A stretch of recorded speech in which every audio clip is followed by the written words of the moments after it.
Nós estamos na chamada Semana Santa. Ela é chamada assim por causa de uma tradição católica apostólica romana. Não é errado usar essa nomenclatura, mas eu preciso entender o que acontece entre o domingo de Ramos e o domingo de Páscoa.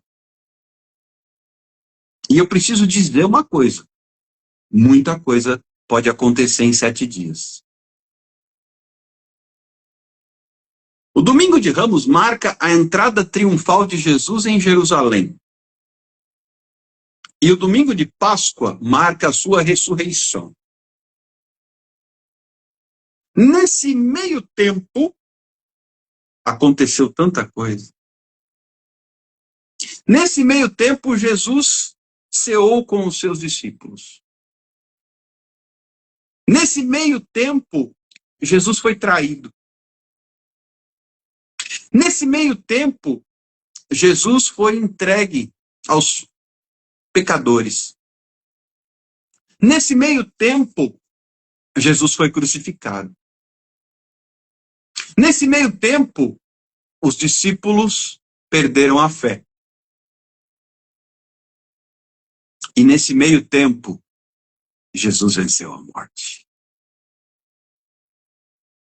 E ressuscitou. Muita coisa pode acontecer num período de 7 dias. Então nós precisamos entender o que significa o momento que vivemos.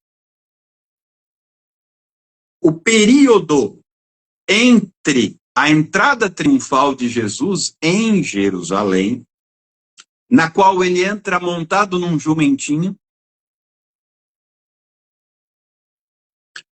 e o momento da ressurreição,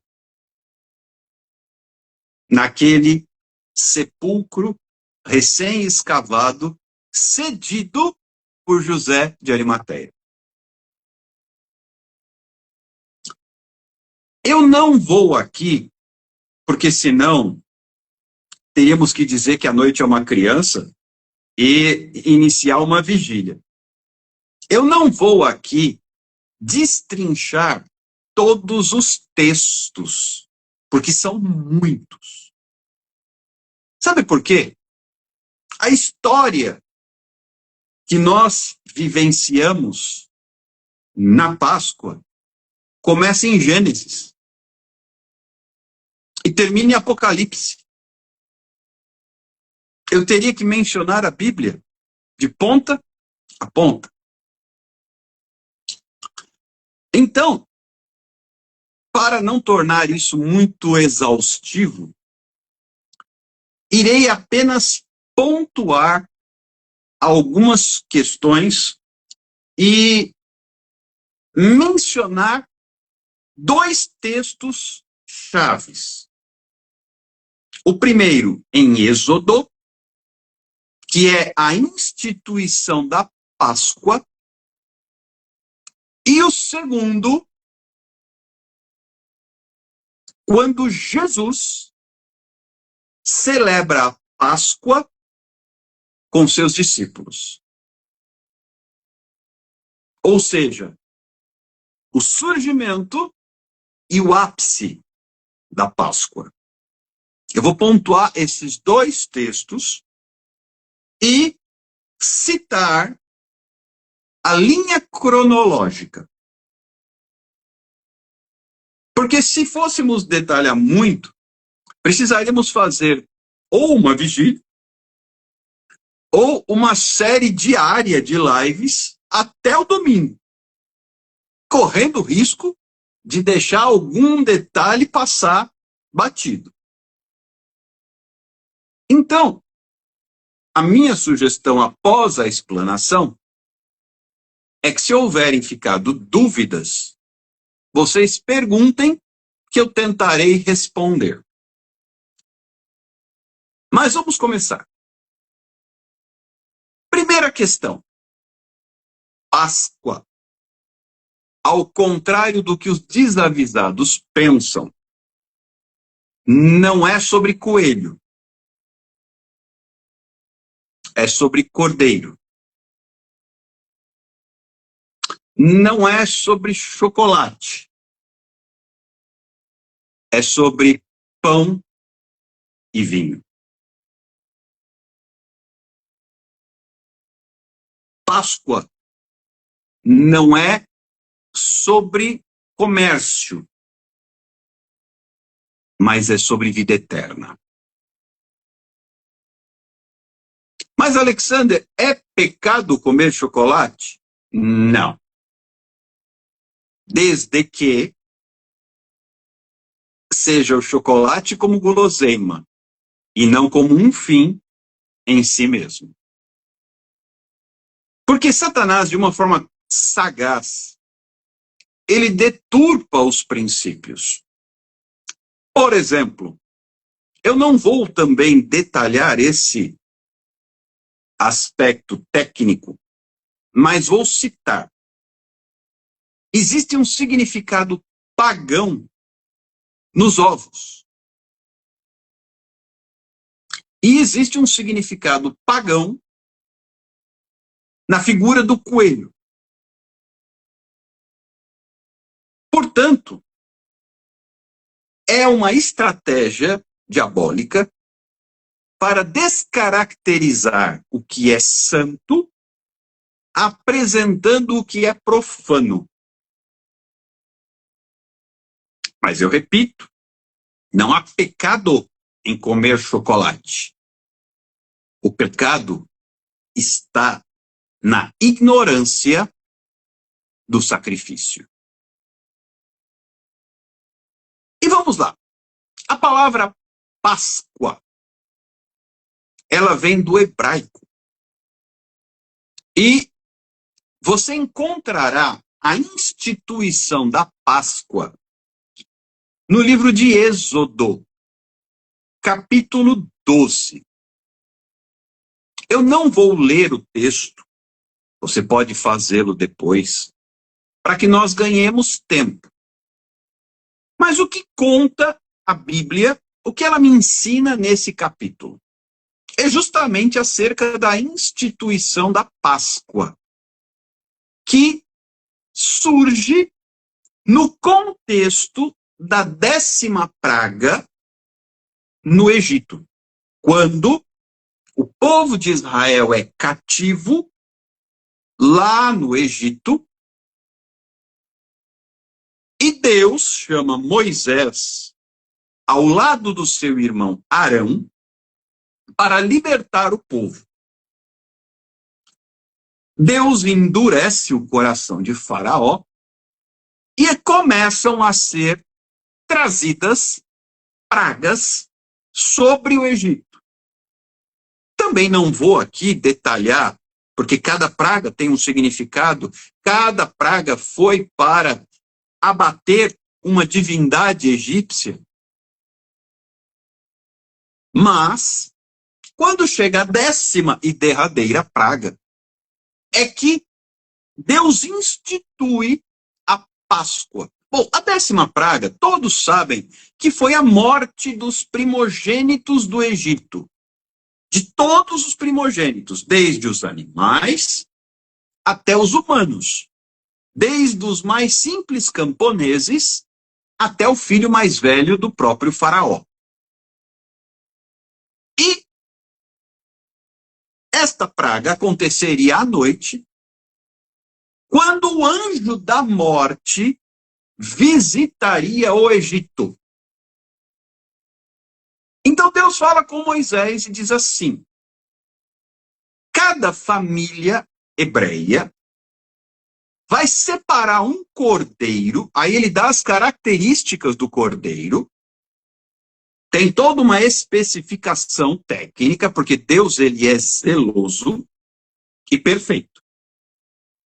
Esse cordeiro seria reservado e depois imolado.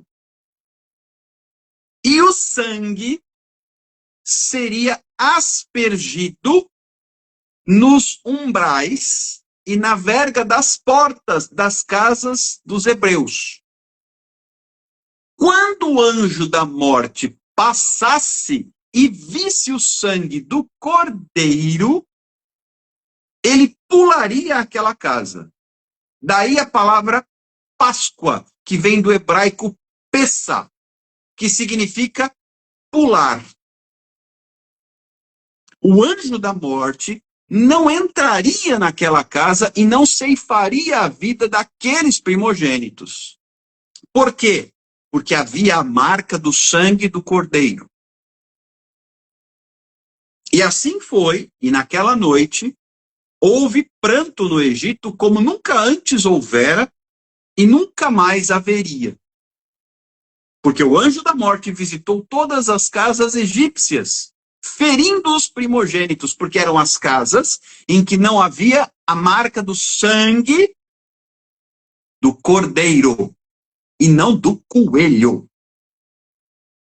Quem tentasse inovar e usar sangue de coelho não ia se safar. E só uma complementação: naquela noite, a família deveria consumir a carne daquele cordeiro, juntamente com pão ázimo, sem fermento, e ervas amargas. Tudo isso tem um porquê. O pão sem fermento é porque não havia tempo para deixar a massa fermentar. Porque eles estavam de partida. Porque no dia seguinte eles seriam libertos do cativeiro. As ervas amargas lembravam dos anos do sofrimento da escravidão, da servidão no Egito.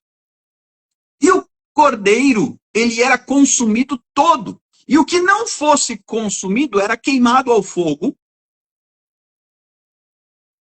porque nada poderia restar para o dia seguinte, porque no dia seguinte eles estavam de mudança. Para onde? Para a terra prometida. Então, assim Deus institui a Páscoa. E o que eu acabei de narrar está em Êxodo capítulo 12. Eu fiz um resumo didático da história. Tá? Até porque se eu ficasse lendo aqui, talvez você não entendesse tudo isso. E nós gastaríamos tempo. E há algumas limitações através dessa telinha aqui. Eu que sou... É aí que eu vejo, Beth, como eu sou velho. Eu sou daquela geração que gosta de ter quadro negro, sabe? Explicar. Hoje não existe mais quadro negro, é quadro branco, não é mais giz, é caneta. Eu estou absolutamente obsoleto, eu já sou quase uma peça de museu em processo de aposentadoria. Mas temos que nos esforçar e tentar nos adaptar. Então, a gente se reinventa e tenta trazer de uma forma compreensível. Verdade. Continuando, vocês entenderam a origem da Páscoa?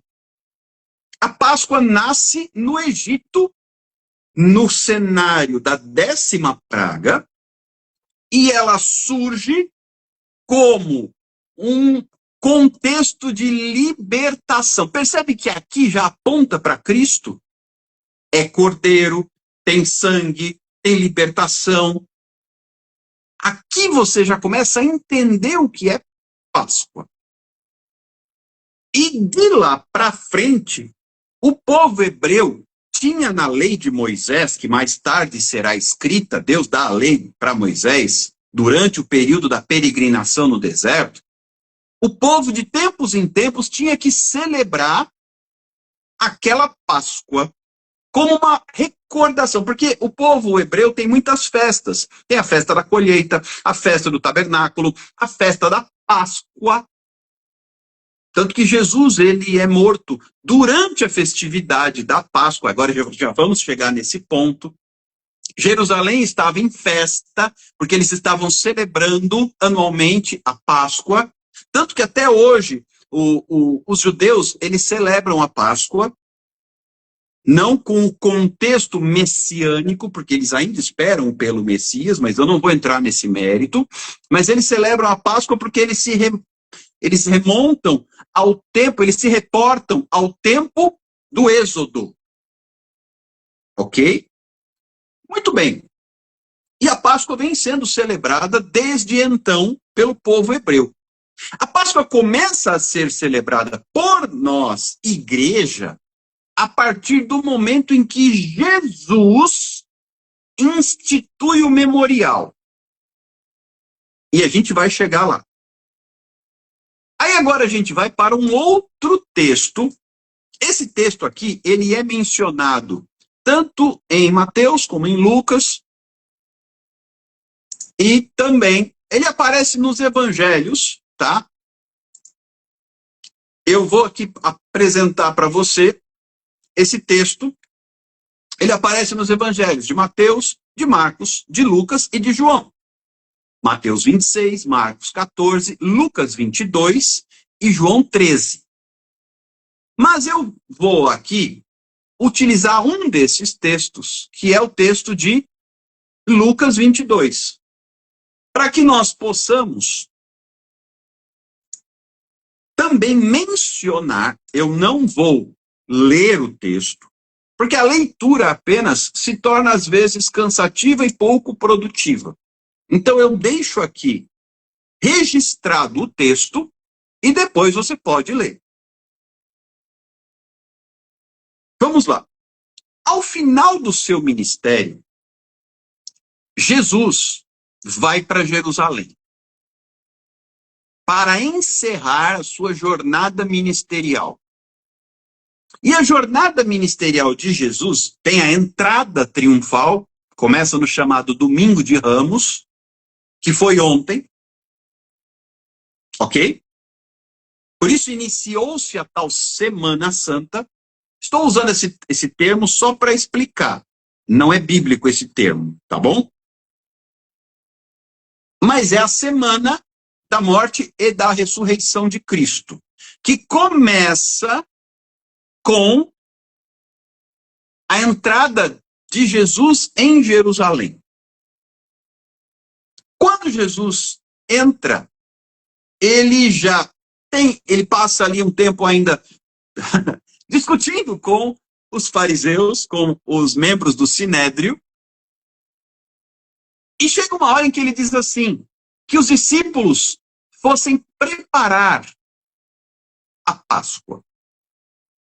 Então, Lucas 22, a partir do versículo 7, diz que chegou o dia dos pães asmos, ou ázimos, que são os pães sem fermento, em que importava comemorar a Páscoa. Ok? Jesus, ele também celebra a Páscoa respeitando e cumprindo. Lembra que Jesus disse que não veio revogar a lei, mas veio cumpri-la? Então ele cumpre a ordenança da celebração da Páscoa. E é interessante, ele fala assim, versículo 8, ide preparar-nos a Páscoa para que a comamos. Aí os discípulos perguntam, onde é que nós vamos preparar? Aí Jesus explica, vocês vão encontrar uma pessoa, um homem com um cântaro, vocês vão segui-lo, quando chegar lá, vocês vão perguntar para o dono da casa, onde é que nós vamos preparar, onde é que está o aposento, onde o mestre irá comer a Páscoa com os discípulos. Aí é apresentado para eles um cenáculo, um local amplo, mobiliado, e os discípulos vão até lá e preparam a Páscoa. Estou resumindo. Estão acompanhando? E quando está tudo pronto, Jesus, ele se põe à mesa. Então deixa eu te ensinar uma coisa. Páscoa é mesa. Percebe como o diabo está deturpando isso? Hoje Páscoa tem tudo, menos mesa. A Páscoa teve mesa desde a primeira celebração lá em Êxodo. E Jesus, quando ele manda os discípulos prepararem a Páscoa, ele vai para a mesa. E eu fico muito... eu não gosto de usar essa expressão, porque nós não podemos ser emotivos. Nosso culto, ele é racional. Mas me emociona, sim, a fala de Jesus no versículo 15. Eu tenho desejado ansiosamente comer convosco esta Páscoa antes do meu sofrimento. Quem disse isso? Jesus. Mais tarde ele vai dizer assim, é a última vez em que eu vou comê-la, até o dia em que eu a comerei convosco no reino do meu Pai. A última será entre Cristo e a noiva na presença do Pai. Quando o próprio Cordeiro de Deus irá servir à mesa. Mas voltando, o que vai acontecer, e está relatado lá no Apocalipse. Percebe que a Páscoa começa, eu mencionei que ela surge em Êxodo. Mas quando Deus mata um animal para usar a pele para vestir e cobrir a nudez de Adão e Eva, ele matou um animal já apontando para o sacrifício que aconteceria. Então, a essência da Páscoa, eu não vou poder detalhar tudo isso, mas a essência da Páscoa está em Gênesis e vai até o Apocalipse, na Nova Jerusalém. Porque o homem, ele tentou se cobrir com folhas. Ele tentou cobrir a nudez com folhas de árvore, de planta. E Deus disse, não se cobre pecado sem sacrifício. Então ele mata um animal e usa a pele para fazer roupa, para esconder a nudez de Adão e Eva. Isso começou no Éden, ainda no Éden. Aí, obviamente, Adão e Eva são expulsos do Éden. Você conhece a história. Aí Deus institui a Páscoa, no contexto da 10ª praga do Egito. E ela é celebrada pelos hebreus, segundo a lei de Moisés, anualmente. Até chegar o momento em que Jesus diz, eu desejei ansiosamente comer essa Páscoa com vocês antes do meu sofrimento. E é interessante, aqui eu tenho uma simbologia muito preciosa. Páscoa fala de mesa, mas Páscoa também fala de serviço. Lucas, ele não relata o que eu vou mencionar agora. Mas, presta atenção, porque foi no mesmo contexto em que Jesus toma uma atitude, no mínimo, inusitada. No contexto da Páscoa, presta atenção. A Páscoa é algo muito mais rico, Beth, do que as pessoas pensam. Hoje, Páscoa se resume. Eu vou usar o português claro. A domingo de bacalhoada e chocolate. E ainda com a tradição de comer bacalhoada por causa de uma cultura apostólica, católica apostólica romana da quaresma. Que é o período de 40 dias pós-carnaval, começa na quarta-feira de cinzas e vai até a Páscoa, em que não se come carne vermelha. Eu não estou aqui para criticar, mas você precisa conhecer a verdade. Não estou aqui para criticar. Eu preciso ensinar. E ensinar é mais do que criticar. Entenda uma coisa. No contexto da Páscoa, João 13. João ele tem o cuidado de mencionar isso. O Evangelho de João traz alguns detalhes muito particulares. Eu não falei que a Páscoa é citada nos 4 evangelhos? Mas em João 13, o evangelista João descreve a última ceia como o momento em que Jesus lava os pés dos discípulos. Vocês estão entendendo o que é Páscoa? É no mesmo contexto. É no mesmo cenário. Jesus, ele pega a toalha, põe na cintura e vai lavar os pés dos discípulos. Páscoa é serviço. Páscoa é mesa. Páscoa é relacionamento. Eu não vou detalhar, porque você conhece a história. Eu estou apenas tentando, e espero que Deus me dê graça para isso, ampliar o seu horizonte.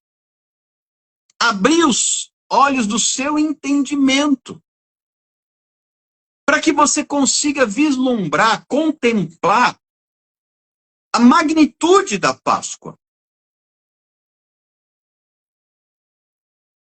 Páscoa é muito mais do que você pegar, comprar um chocolatinho para o seu filho e aproveitar que é feriado, dar um rolê com a família e comer peixe. Páscoa vai muito além disso. Mas é pecado comer bacalhoado? Não é.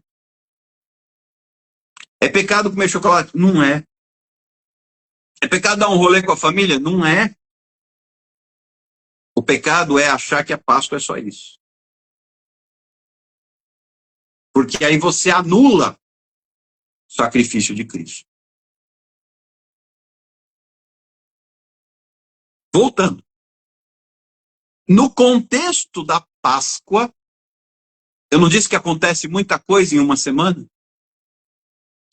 Jesus se esvazia. Antes de morrer, ele se esvazia. Porque ele assume a função de servo. Pedro fica horrorizado. O senhor não vai lavar meus pés de jeito nenhum. Pedro, se eu não lavar seus pés, você não tem parte comigo. Então, peraí, não lava os pés, lava tudo. Não, Pedro. Você já está limpo pela palavra. Mas eu preciso lavar os seus pés porque eu estou te ensinando.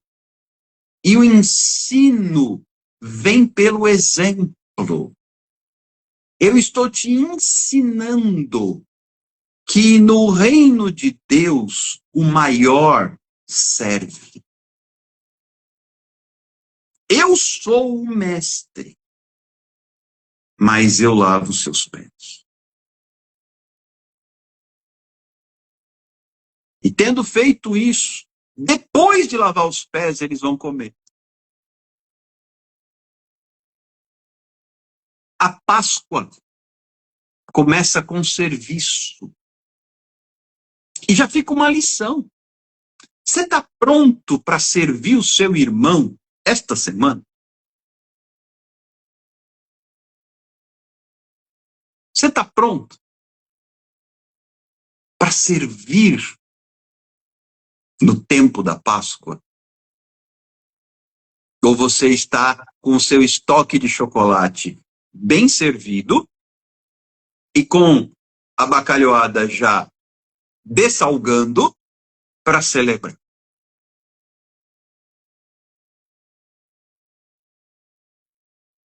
É necessário, meus irmãos. E eu faço votos de que cada uma das pessoas que ouvem estas palavras através desta live seja um multiplicador dessas notícias. Que você possa ensinar outras pessoas o que você está aprendendo aqui. acerca da Páscoa.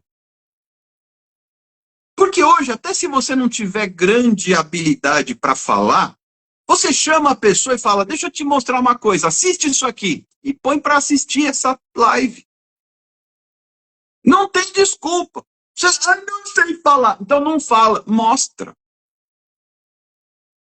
Usa o dedinho, aperta o dedinho na telinha. Preciso te ensinar uma coisa. O quê? Não sei. Vem cá que eu te mostro. E deixa as pessoas aprenderem o que é o verdadeiro significado da Páscoa. Muito bem. Quando Jesus... Voltamos agora para Lucas 22. Quando Jesus, ele se assenta à mesa, e é interessante que depois Paulo, aliás, é o texto oficial de leitura nas Santas Ceias das igrejas. 1 Coríntios, capítulo 11. Começa no versículo 23. Porque eu recebi do Senhor o que também vos entreguei, que o Senhor Jesus, na noite que foi traído, tomou o pão, e tendo dado graças, o partiu e disse, tomai e comei, esse é meu corpo que é partido por vós. Semelhantemente, depois de haver ceado, tomou o cálice, dizendo, este é o cálice da nova aliança, tomai e bebei. Esse é o meu sangue derramado por vós. Fazei isto em memória de mim, porque todas as vezes que comerdes o pão e beberdes o cálice, anunciardes a morte do Senhor até que ele venha. Eu sei o texto de cor, já fiz isso tantas vezes em tantas ceias. Mas não é sobre decorar um roteiro, é sobre entender um significado. Porque o próprio texto de Paulo, em 1 Coríntios 11, diz, esse texto eu nem abri, eu sei de cor. Ele diz assim, pois todo aquele que come e bebe sem discernir o corpo, come e bebe juízo para si. Por isso há entre vós muitos fracos e doentes e não poucos que dormem. Depois ele dá um puxãozinho de orelha na igreja em Corinto, fala, se alguém tem fome, come em casa, espere pelo sermão, porque o povo vinha para a ceia para encher o bucho e encher o caneco. Porque era vinho. E não era, hoje, convencionou-se na igreja que é um pedacinho de pão e um calicinho de vinho. A ceia não é isso na essência. Se a gente faz isso na igreja como uma simbologia para facilitar a logística, tudo bem. Mas era uma refeição. Lembra que eu falei lá no início? Tinha cordeiro, tinha carne, tinha pão, tinha ervas amargas. Tudo dentro do seu significado. Os judeus hoje, quando celebram a Páscoa, né, o povo hebreu, os descendentes, os israelitas, eles comem, é uma refeição. E tem uma série de outras coisas, eu não vou entrar em detalhes, da tradição. Só que hoje é tão descaracterizado, você tem lá um pedacinho tão pequenininho, que se você bobear, você engole e afoga, porque não dá nem para mastigar, é desse tamaninho. O cálice é tão pequeno, eu que tenho uma mão grande, às vezes eu perco o cálice da minha mão, na hora que eu beber, eu como o cálice junto, é uma coisiquinha de nada. Isso descaracteriza a origem. Não tem problema fazer dessa maneira se eu entender a origem. O problema é que hoje as pessoas não conhecem a origem. E a gente volta para o problema do desconhecimento da palavra. E aí Jesus, ele começa a comer com os seus discípulos. Aí ele começa a anunciar o que vai acontecer no sofrimento dele. E detalhe, também é no ambiente da Páscoa que o traidor é anunciado.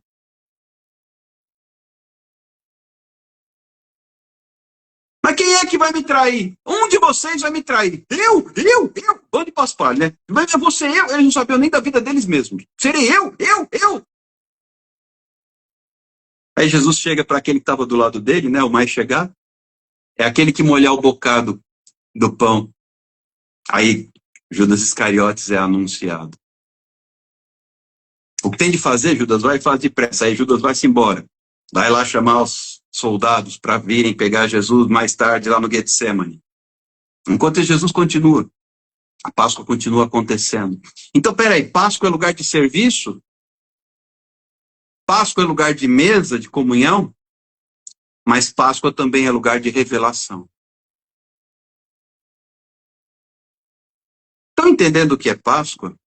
Serviço, relacionamento e revelação. Porque é no ambiente da Páscoa, da ceia, que o traidor é anunciado e é revelado. Percebe que Páscoa é muito mais do que nós achamos que é?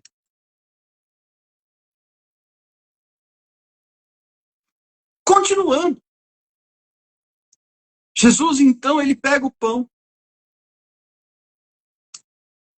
Ele reparte e entrega para os discípulos. Comam. Esse é o meu corpo. Assim como eu parto esse pão, o meu corpo será partido. E eu reparto com vocês, porque a minha vida será repartida com vocês. Porque eu sou, lembra do que Jesus disse para Marta, em João 11? Eu sou a ressurreição e a vida. Quem crê em mim, ainda que morra, viverá. Depois Jesus toma o cálice e ele dá aos discípulos e diz: bebam, este é o meu sangue. O meu sangue que será derramado por amor a vocês. Façam isso em memória de mim. Lembrem de mim fazendo isso até que eu venha. Porque eu não mais beberei do fruto da videira, ou seja, do vinho, até aquele dia em que eu beberei com vocês de novo. Tendo feito isso, eles cantaram um hino e foram para o jardim. Mas calma, não acabou. Recapitulando, Páscoa é lugar de serviço? Sim. Lavar os pés. Páscoa é lugar de mesa, de relacionamento? Sim. Desejei muito comer convosco. Páscoa é lugar de revelação? O traidor é apontado? Sim. Mas o mais importante, Páscoa também é lugar de entrega. Quando eles vão para o Monte das Oliveiras, no jardim chamado Getsemane, Jesus entrega a sua vida. Ele vai, os discípulos já estavam de bucho cheio, deu sono, eles dormiram. Entende? Ninguém ficaria de bucho cheio se fosse aquela coisiquinha de pão que a gente come, aquela coisinha de vinho. Ia ficar com fome, acordado com o estômago roncando. O barulho do estômago roncando não ia deixar ninguém dormir, mas estava de bucho cheio. Aí deu aquela lombra neles, eles dormiram. Mas Jesus não podia dormir porque ele estava para beber um outro cálice. O cálice do meu pecado. O cálice do seu pecado. O cálice do pecado de toda a humanidade. De Adão no Éden, até o último ser humano vivente que ainda nascerá. Jesus tinha que beber esse cálice. E ele disse: fiquem aqui comigo e orem comigo, porque eles vão, os 11 mais Jesus, Judas já está em outras aventuras, os Iscariotes, né? Não o outro Judas, o Judas Iscariotes. Então vai Jesus mais os 11, e depois Jesus se reserva com os 3, Pedro, Tiago e João. E ele diz: fiquem aqui comigo e orem. E Jesus dá uma afastadinha e começa a clamar: Pai, se possível, passa de mim este cálice, mas que não seja a minha vontade. E diante disso, Beth, a Bíblia diz que Jesus começou, o suor dele vertia como gotas de sangue. É lindo. Eu sugiro a você, eu não tenho tempo aqui para detalhar isso, senão a Beth fica brava, fica muito tarde. Então, depois você pesquisa. Você pode pesquisar tanto a autópsia de Cristo, que ela é feita de uma maneira remota, e conta o que o corpo dele passou, como você também pode pesquisar o que aconteceu com as gotas de sangue transformadas, escorrendo como suor. Sabe o que é isso? Vou te explicar. Isso é ciência. A pressão arterial de Jesus subiu tanto que os vasos sanguíneos capilares, não as artérias mais profundas, os vasos superficiais chamam capilares. Capilares porque eles têm o calibre de um fio de cabelo. Eles se romperam. Então começou a extravasar pelos poros sangue. Porque Jesus estava debaixo de uma pressão que possivelmente poucos seres humanos suportariam.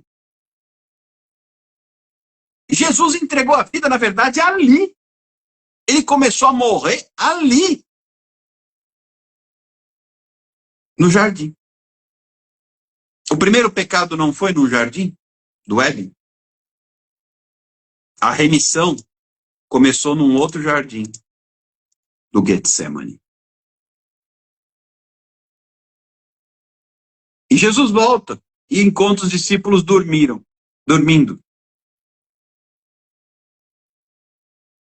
Despertem, vocês não puderam vigiar comigo nem uma hora. E ele volta para orar. Os anjos vêm consolar Jesus. Ele retorna e encontra os discípulos dormindo pela segunda vez. E ele diz: acordem, o traidor chegou. Páscoa é lugar de entrega. Jesus entregou sua vida. Lembre-se que Jesus disse assim: ninguém tira a minha vida, senão eu voluntariamente a dou. Páscoa é lugar de entrega. Talvez você nunca tivesse parado para pensar que Páscoa é serviço, é relacionamento, Páscoa é tanta coisa. Revelação e entrega. Serviço, relacionamento, revelação e entrega. Mas ainda não terminou. Ele sai dali. Judas chega com os soldados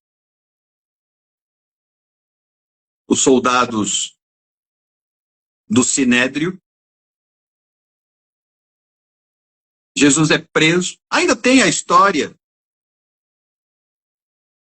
Pedro arretado, corta a orelha do mal. Jesus manda: guarda a espada, Pedro. Quem vive pela espada morre por ela. Meu reino não é de espada. Eu vim trazer espada, mas o meu reino não é de espada. O meu reino é de amor.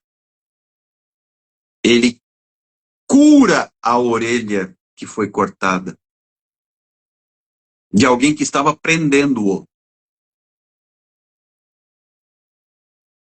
E ele se entrega. Os discípulos sumiram. Pernas para que te quero. E Jesus fica sozinho. Ele é levado sumariamente julgado e acusado de blasfêmia perante o sumo sacerdote Caifás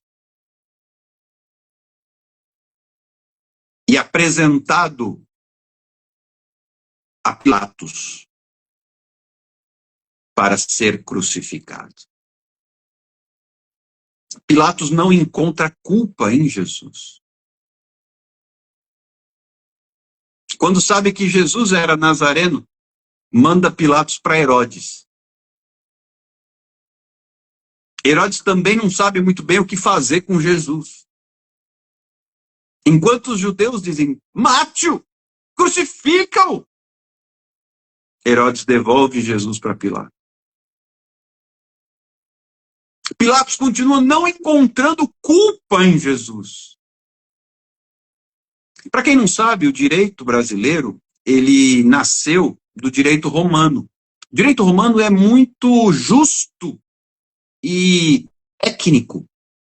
Então Pilatos, como romano, quando tenta julgar Jesus, ele usa a lei e usa a justiça. E pela lei e pela justiça, Jesus é inocente. Ele não sabe o que fazer com Jesus. E o povo grita. Então ele tem uma ideia. Peraí, na Páscoa tem libertação. Vou mandar o povo escolher entre Jesus e Barrabás. Porque é na Páscoa que a tradição diz que alguém será perdoado. Calma. Ainda não acabou. Páscoa também é lugar de perdão. Páscoa também é lugar de perdão. Vamos lá? Serviço, relacionamento, revelação, entrega e perdão. Vocês estão acompanhando? Então Pilatos tem uma ideia. É costume um preso condenado ser libertado na Páscoa. Páscoa é lugar de libertação, de perdão. Aí ele escolhe lá um preso bem bandido mesmo. Um Barrabás revoltoso, ele era rebelde, ele era assassino. Estava preso por isso. Ele tinha se rebelado contra Roma, tinha matado, estava preso, ia ser executado. Então Pilatos coloca Jesus e Barrabás. Barrabás é bandido demais, com certeza vão topar libertar Jesus, e eu fico livre dessa. Mas, para surpresa de Pilatos, o povo prefere libertar o assassino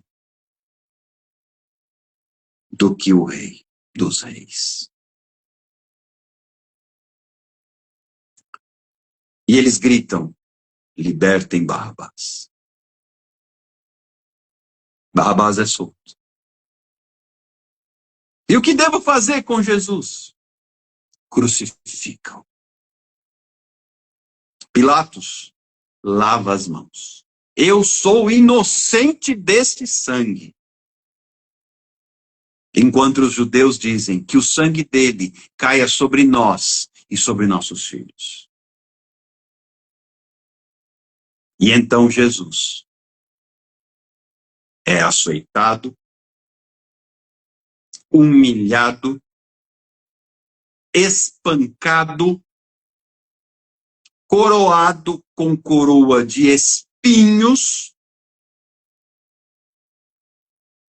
e ainda precisa carregar sua cruz até para fora da cidade, na chamada Via Crucis, até o Calvário, o Gólgota, o Monte da Caveira. Num dado momento, Jesus não consegue. Ele cai. E então é chamado um certo Simão, de Cirene. Por isso Cirineu, porque ele é de Cirene. Cirene é o lugar, a cidade. Para carregar a cruz junto com Jesus.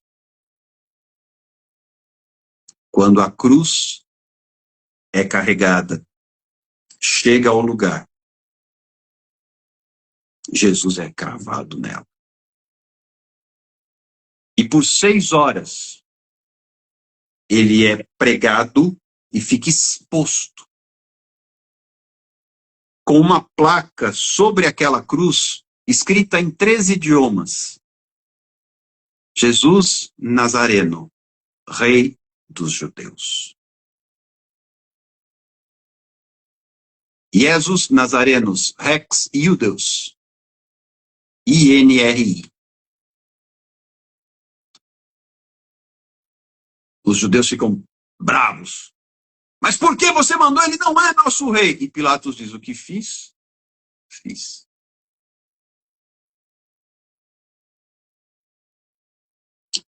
E Jesus, então, eu também não vou ter tempo aqui. Jesus, ele fala 7 frases emblemáticas na cruz. Eu vou citar 2, que falam de perdão.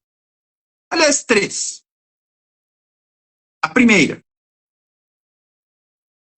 Pai, perdoai-os. Eles não sabem o que fazem. A segunda, ele fala para um ladrão. Lembra, Jesus foi crucificado com 2 ladrões. E na cruz, um deles se arrepende. Enquanto o outro diz assim, se tu és quem dizes ser, livra-te a ti mesmo e a nós. E aí, o outro chama a atenção do primeiro e fala, você não teme a Deus? Nós estamos recebendo o castigo merecido pelos nossos atos, mas este aqui nada fez de mal. E ele olha para Jesus e diz, lembra-te de mim quando entrares no teu reino. E Jesus diz, hoje mesmo estarás comigo no paraíso. 2 frases que falam sobre perdão. Eu não disse que Páscoa é sobre perdão? E então, a última frase. Não vou falar 7. Tetelestai. Está consumado. E tendo dito isto, ele entregou o seu espírito e pendeu sua cabeça. Houve trevas sobre a terra. O véu do templo se rasgou. Sepulcros se abriram. Mas o acesso ao Santo dos Santos foi liberado. O véu do templo se rasgou de alto a baixo. Não foi de baixo para cima. Foi de cima para baixo. Deus desceu a sua mão, abriu o caminho para a sua presença. Não mais apenas o sumo sacerdote anualmente estaria diante da presença de Deus perante a arca da aliança, mas agora você e eu podemos dizer Abba, Pai, e ele está presente, porque Páscoa é sobre perdão. O meu pecado foi perdoado. Mas a todos quantos o receberam, deu-lhes o poder de serem feitos filhos de Deus, a saber, os que crerem no seu nome. E após 6 horas ali na cruz, Jesus morre. E morreu rápido demais, porque as pessoas ficavam 2, 3 dias na cruz. Mas por quê? Estava chegando o Shabá. E no Shabá, os corpos não poderiam ficar expostos na cruz. Então, houve uma ordem: quebrem as pernas dos crucificados para que eles morram mais rápido. Quebraram as pernas dos ladrões e eles morreram, porque quando quebra a perna de quem está na cruz, ela morre por asfixia, porque não tem como se sustentar com os braços abertos. Não consegue respirar. Quebra a perna, ela arreia, e aí não respira. Isso apressa a morte. Mas quando foram quebrar a perna de Jesus, o soldado disse: ele está morto. Mas já? Verifique. Ele pega uma lança e fura o lado de Jesus. E quando é perfurado o tórax de Jesus, e você vai encontrar isso se você pesquisar sobre a autópsia da cruz, sai sangue e água. Lembra que eu expliquei sobre a questão de verter gotas de sangue sobre a forma de suor? Por que saiu sangue e água? Misturou. Há a simbologia, sangue e água, o sangue do cordeiro e a água da vida. Mas também existe uma questão científica. O músculo cardíaco de Jesus se rompeu. Então misturou os fluidos corporais. A pressão foi tanta que o corpo, os órgãos de Jesus, é muito interessante você estudar sobre a autópsia de Jesus Cristo. Os médicos legistas modernos fazem toda uma análise técnica. E a gente aprende muito com isso. Os órgãos internos de Jesus colapsaram em poucas horas crucificado. E por que ele passou por isso? Por amor a mim e por amor a você. Ele se deixou fazer maldito para que eu fosse bendito. E então,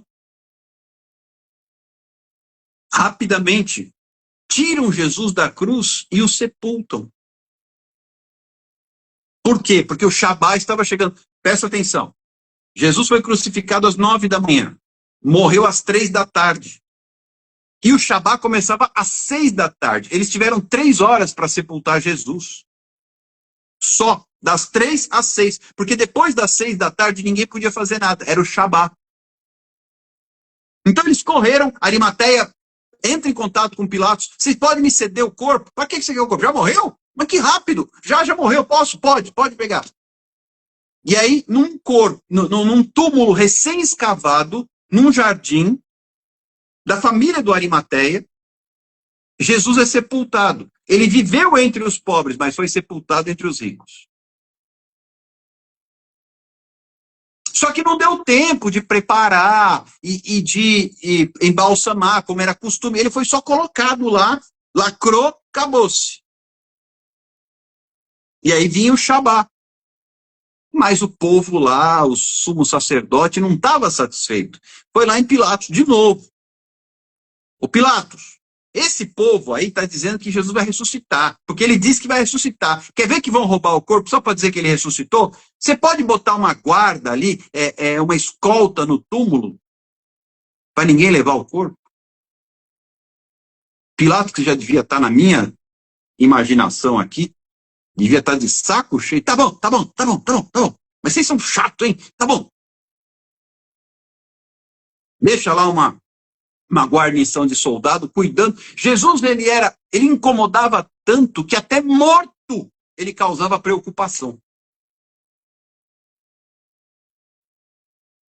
Nem morto ele deixava aqueles fariseus tranquilos.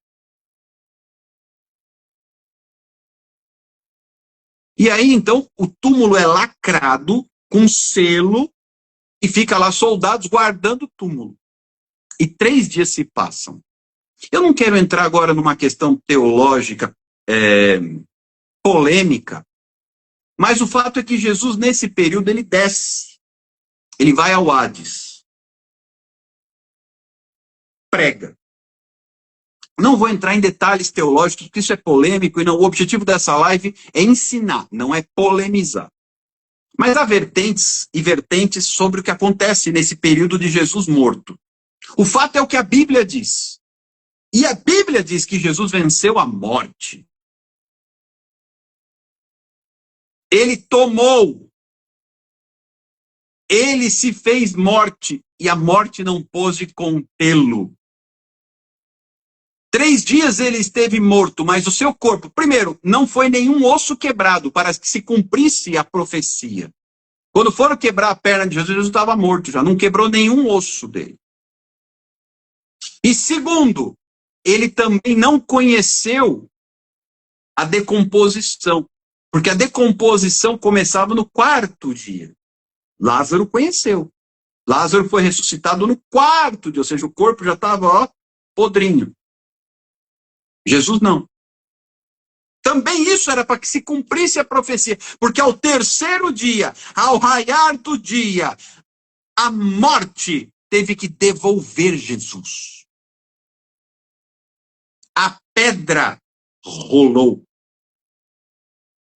Um terremoto sacudiu, aqueles soldados se estremeceram, porque não adianta botar soldado para guardar quando o poder de Deus está em ação.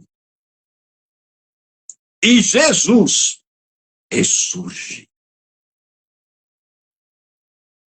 Que dia era? Domingo. Em uma semana, muita coisa pode acontecer.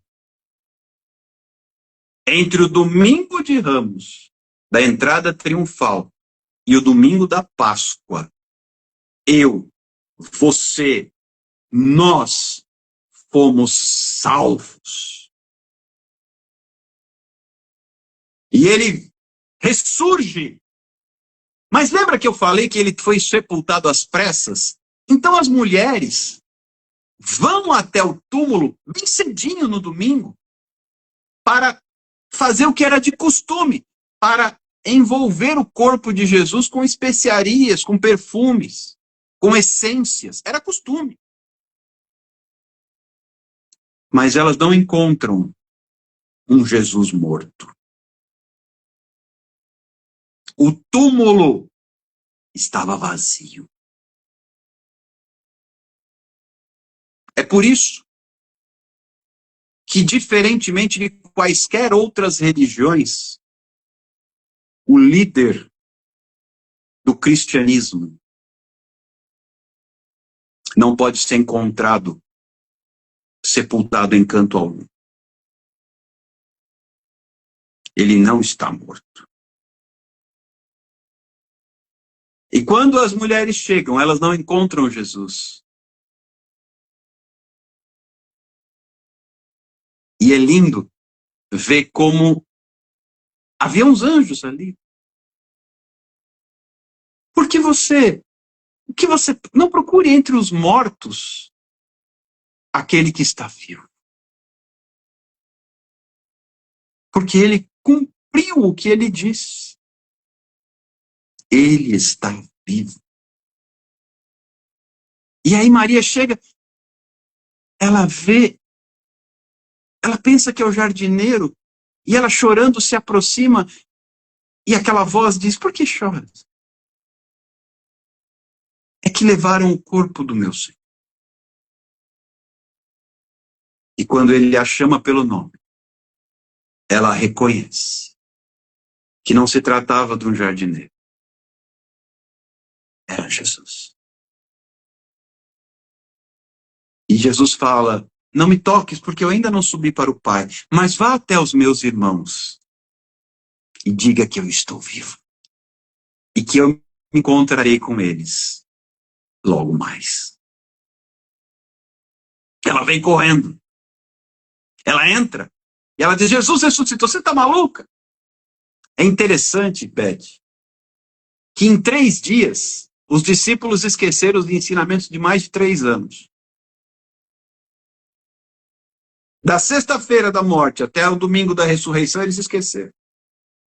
Porque eles estavam ali trancados, com as portas fechadas, com medo dos judeus. Eles tinham medo de serem os próximos. Afinal de contas, eu pulei essa parte, mas lembra que Pedro chega a negar Jesus?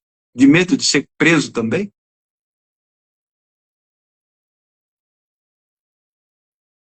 E é interessante que o próprio Jesus, já que eles não acreditam, aí vai Pedro, vai João, vai até lá, encontra o túmulo vazio de fato e volta. Aí Jesus chega e se apresenta entre eles. Com as portas fechadas, Jesus não tem problema com portas fechadas.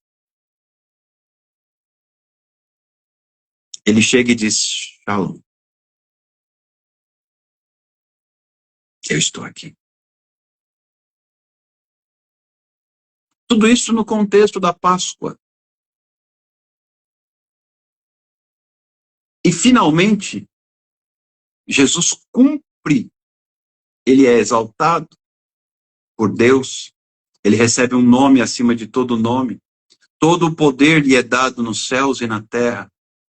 Mas o que me chama a atenção está lá em João 20, quando Jesus está ali, ele sopra o Espírito sobre os seus discípulos e diz: assim como o Pai me enviou, eu envio vocês. Finalizando, Páscoa. Vamos recapitular? Ou vocês já esqueceram? Páscoa é serviço. Páscoa é relacionamento. Páscoa é revelação. Páscoa é entrega. Páscoa é perdão. Mas Páscoa é envio. Assim como o Pai me enviou, eu envio vocês.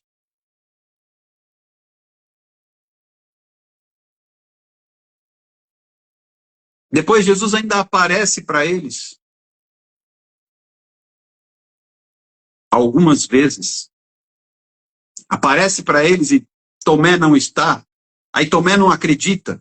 Depois Jesus aparece estando Tomé presente. Mas você não disse que só acreditaria se visse as marcas? Então tá aqui, põe a mão na marca dos cravos, na marca da lança. Põe a mão.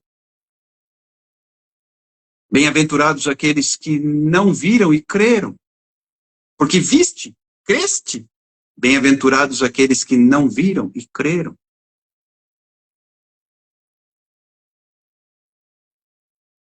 E aí Jesus então fica com eles por alguns dias, cerca de 40 dias. E ele vai com eles de novo ao Monte das Oliveiras. E diante dos olhos, estima-se que eram cerca de 120 pessoas ali. Alguns falam 500 pessoas. Jesus, na frente deles, sobe. E eles ficam com cara de besta. Aí aparecem 2 anjos. Varões galileus, por que estáis olhando? Este mesmo Jesus que subiu, voltará. E aí é o 7º e último. Páscoa é envio, mas Páscoa anuncia que ele virá.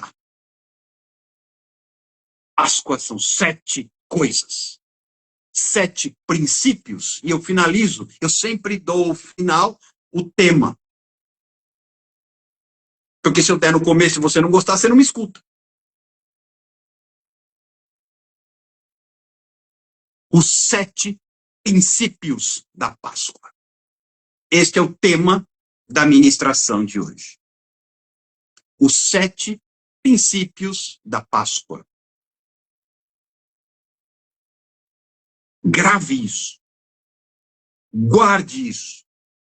Aprenda isso. E ensine isso. Páscoa é serviço. É relacionamento. É revelação. Páscoa é muito mais do que se pensa por aí. É muito mais do que as pessoas dizem. Páscoa é entrega. Páscoa é perdão. Páscoa é envio. E Páscoa anuncia que ele virá. Estes são os 7 princípios da Páscoa. E eu espero que, dentro das minhas limitações, eu tenha conseguido trazer para você um pouquinho do que é a Páscoa do Senhor.